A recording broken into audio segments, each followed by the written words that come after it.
যে যত বেশি গুণী, যে যত বেশি জ্ঞানী, তাদেরকে ক্রিটিসাইজ করা হয় এবং সেটা সর্বোচ্চ আসল থেকে আমরা জানি।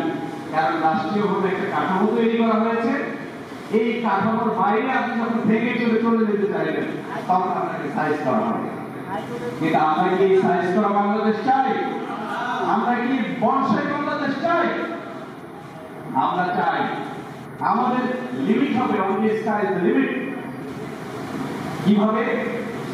সহজ কথা, আমরা সবাই পথচারী যখন রাস্তা দিয়ে যায়, হাঁটতে গেলে তখন যখন সাইকেল রিক্সা থাকে তখন তাকে সাইড দিতে হয়। আবার সাইকেল রিক্সা কাকে সাইড দেয়? মাইক্রোবাস। আবার কার মাইক্রো কাকে সাইড দেয়? সে বড় বাস কিংবা ট্রাককে সাইড দেয়। ট্রাক, মাইক্রোবাস সহ সমস্ত যানবাহন বন্ধ হয়ে যায়। একটা যখন বড় গাড়ি চলে আসে, সেটা হচ্ছে ট্রেন। এরপরেও আরেকটি যান আছে, সেটা হচ্ছে উড়োজাহাজ। এইটা কারো কথা মানে না। উড়োজাহাজের জ্বালানি কিন্তু আলাদা, নরমাল জ্বালানি দেশে চলে না।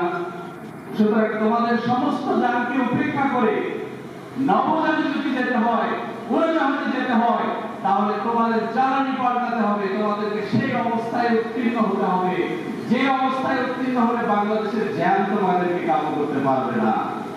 আকাশে জ্যাম আছে নাকি? আগে তো জ্যাম নাই।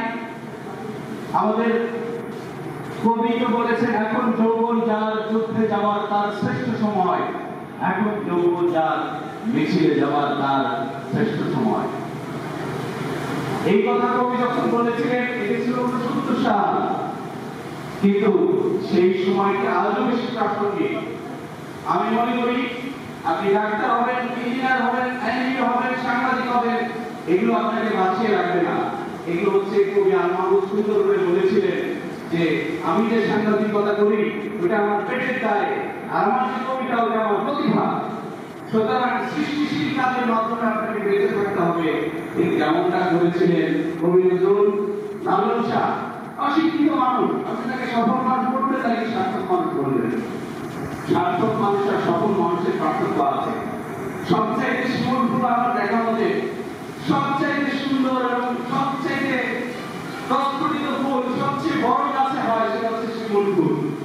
কিন্তু শিমুল ফুল কোনো সার্থক ফুল নয়, কারণ তার মাতারা মন মাতারা দমতরি, সে সুবাস দিয়ে মানুষকে শোভিত করতে পারে না, মোহিত করতে পারে না। তাই ফুলের রাজা ছোট গাছে কাঁটার গাছে জন্ম না হলেও এই ফুলের রাজা হয়েছে। তাই তো তোমাদেরকে এখন থেকে সেই যুদ্ধের প্রস্তুতি নিতে হবে, সেই মিছিলের প্রস্তুতি নিতে হবে, যেটা হবে জোনাকি মিছিল, যেটা হবে আলোর মিছিল। কবি শামসুর রহমান এই প্রেস ক্লাবে নির্বাচন করে হেরেছিলেন।